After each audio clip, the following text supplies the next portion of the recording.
Timnas Indonesia harus menerima hasil buruk dengan menderita kekalahan atas Irak. Skuad asuhan Sintayong itu sempat bisa mengimbangi permainan Irak di babak pertama, tapi harus hancur di babak kedua.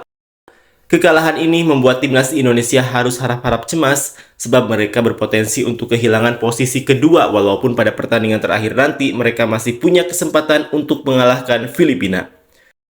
Hasil timnas Indonesia melawan Irak ini juga turut menjadi sorotan dari orang-orang Vietnam dan Thailand. Seperti inilah komentar orang Thailand dan Vietnam atas hasil timnas Indonesia melawan Irak. Indonesia, kalian luar biasa. Pertandingan berikutnya hasil yang sama seperti hari ini. Dari waktu ke waktu, saya dan semua orang di negara-negara ASEAN datang ke sini untuk mengkritik Indonesia yang menyebutnya arogan. Kalau tahu rendah hati, Vietnam, Thailand, Malaysia, dan negara-negara ASEAN lainnya sudah mendukung Indonesia. Rakyat negara saya tidak peduli apakah Vietnam lolos ke babak berikutnya musim ini atau tidak, karena kami baru saja berganti pelatih. Berbeda dengan Indonesia yang sudah lama berganti pelatih, namun masih gagal mengembangkan pemain lokal. Kalian hanya perlu meminta pria dari negara lain untuk membantu tim Indonesia agar baik-baik saja. Bahkan jika Anda mengalahkan Filipina hari ini, Anda harus mengalahkan Irak di kandang mereka, dan berharap Filipina setidaknya mendapatkan hasil imbang melawan Indonesia di kandang kami. Tampaknya masih mustahil, tapi teruslah bermimpi. Mencoba mencari kiper naturalisasi Belanda. Indonesia tetaplah Indonesia, tidak bisa berubah menjadi naga, percayalah padaku. Apakah mereka sudah menyalahkan wasit? Pertandingan leg 1 Indonesia kalah 1-5 dari Irak. Leg kedua kalah 0-2, agregat 1-7.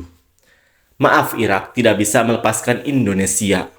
Skuadnya hampir semuanya dinaturalisasi, bermain buruk dan menghasilkan kartu merah di hampir setiap pertandingan. Apakah sepak bola Indonesia seperti itu?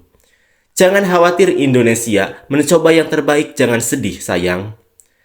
Eropa kelas pasar. Kelas Eropa yang dapat ditemukan dimanapun di Eropa. Mulut mereka yang berisik telah ditutup, begitu damai untuk ASEAN. Indonesia bermain sepak bola dan mendapat kartu merah di setiap pertandingan. Pesepak bola Indonesia bermain sepak bola seperti orang liar, cocok untuk negara-negara miskin. Indonesia hanya berhasil menang melawan Vietnam dan mereka menipu diri sendiri dengan level mereka. Irak memang bukan yang terkuat di Asia, tapi sangat sulit mengalahkan mereka. Selamat kepada Irak dari Vietnam, kamu yang terbaik di grup. Anda masih harus banyak belajar Indonesia.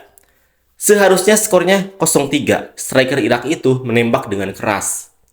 Indonesia raja kartu merah, supporter Indonesia memimpikan kekuatan. Babak pertama, Irak tidak menunjukkan kekuatannya. Permainan dimulai dari babak kedua. Bagus sekali. Selamat saudara Irak. Indonesia berpikir bahwa menjadi warga negara yang dinaturalisasi akan mengubahnya menjadi seekor naga, dan semakin banyak penggemar yang menyanjungnya hingga ke awan. Jadi, dia terus berhalusinasi tentang kekuatannya. Ternyata itu komodo. Setelah kebobolan 1 gol, kartu merah pun langsung menyusul. Kehilangan 2 poin penalti di kandang sendiri. Apa yang terjadi? Sayang sekali banyak pihak yang senang melihat Indonesia kalah perlu mendukung ASEAN. Indonesia masih punya peluang bagus melawan Filipina. Stadion Indonesia itu seperti stadion pengembala, jadi pemain Belanda tidak bisa bermain. Lapangannya sangat buruk, bagaimana cara mereka memainkannya di Indonesia? Saya mendukung pemain Indonesia yang memiliki darah Indonesia sejati. Eropa sudah banyak datang dan masih kalah.